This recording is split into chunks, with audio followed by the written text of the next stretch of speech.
And that's what it does right now. Okay, so let's delve into that a little bit. So I've been tracking economic statistics in relationship to Canada and sort of left me open-mouthed in amazement at our dismal condition. So from what I've been able to understand, the richest people per capita in terms of GDP per person, gross domestic product per person, so that's total productivity, is Ontario.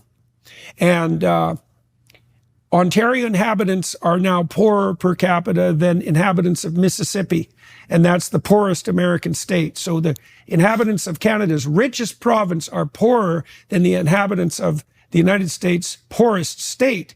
And that's actually occurred primarily in the last 10 years. Yes. And because we were basically at parity before that.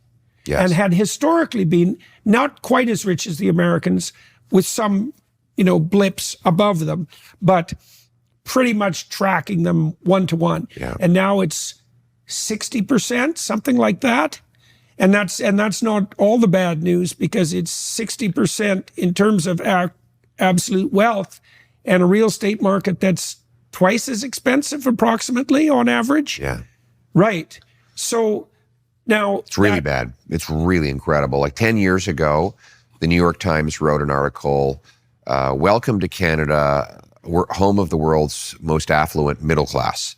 And in that article, the Times had calculated that median American and Canadian incomes were tied, and that Canadians were slightly better off.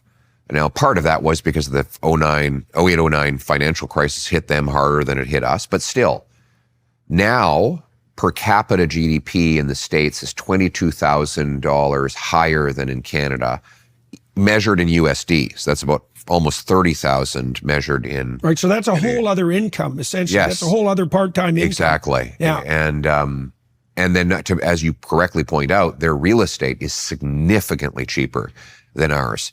So their dollars go a lot further, even when you match up the exchange rates.